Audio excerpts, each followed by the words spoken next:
Hello friends, welcome back to ఆడపిల్ల భవ్య channel. ఇదే కనుక నా ఛానల్ని ఫస్ట్ టైం చూస్తున్నట్టయితే నా ఛానల్ని సబ్స్క్రైబ్ చేసుకోండి.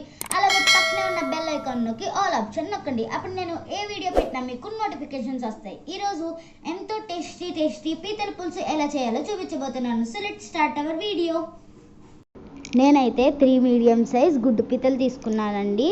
గుడ్డు పీతలు అయితే చాలా బాగుంటుంది, చాలా టేస్టీగా ఉంటుంది. అలాగే పీతలు కూడా మెత్తగా ఉంటాయి.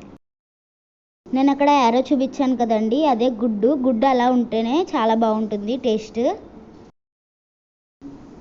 ఇప్పుడు ఒక మిక్సీ జార్ తీసుకుని అందులో ఒక 5-6 వెల్లుల్లి రెబ్బలు వేసుకోండి. అలాగే 1 కప్ ఆనియన్స్. ఇప్పుడు దీన్ని బ్లెండ్ చేసుకుందాం. బ్లెండ్ చేసుకుని ఒక పక్కన పెట్టుకోండి. ఇప్పుడు స్టవ్ మీద ఒక ప్యాన్ పెట్టుకుని 3-4 టేబుల్ స్పూన్స్ ఆయిల్ వేసుకోండి. ఆయిల్ హీట్ ఎక్కిన తర్వాత పక్కన పెట్టుకున్న ఆనియన్ పేస్ట్ వేసుకుని టేస్ట్కి సరిపడా రాక్ సాల్ట్ వేసుకోండి. 1 టేబుల్ స్పూన్ కారం, 1/2 టేబుల్ స్పూన్ జీలకర్ర పొడి, ధనియాల పొడి, కొద్దిగా పసుపు. ఇప్పుడు వీటిని బాగా ఫ్రై చేసుకోండి. ఇప్పుడు ఇది ఫ్రై అయిపోయింది కదండి, పచ్చిమిర్చి ముక్కలు వేసుకుందాం. ఇప్పుడు మనం ఇందులో పీతల్ని యాడ్ చేసుకుందాం.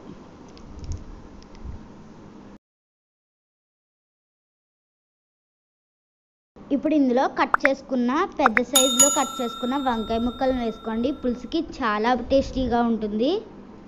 ఒకసారి పీతల్ని అటు ఇటు తిప్పుకోవాలండి. ఇప్పుడు స్లో ఫ్లేమ్లో మూత పెట్టుకుని ఒక 5 మినిట్స్ ఉంచండి.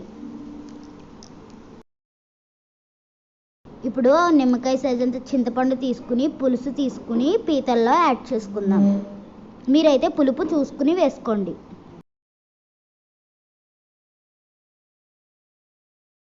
ఇందులో కరివేపాకు వేసుకుని ఒక 10 మినిట్స్ మూత పెట్టుకుని కుక్ చేసుకుందాం. ఇప్పుడు గ్రేవీ దగ్గరికి వచ్చిందండి, అలాగే ఆయిల్ కూడా వదిలేస్తుంది. ఇప్పుడు మనం స్టవ్ ఆఫ్ చేసేసుకుని డిష్ అవుట్ చేసేసుకుందాం. ఎంతో టేస్టీ పీతల పులుసు రెడీ అయిపోయింది. అందరూ ఈ విధంగా తప్పకుండా ట్రై చేసి ఎలా ఉందో నాకు కామెంట్ ఆప్షన్లో పెట్టండి.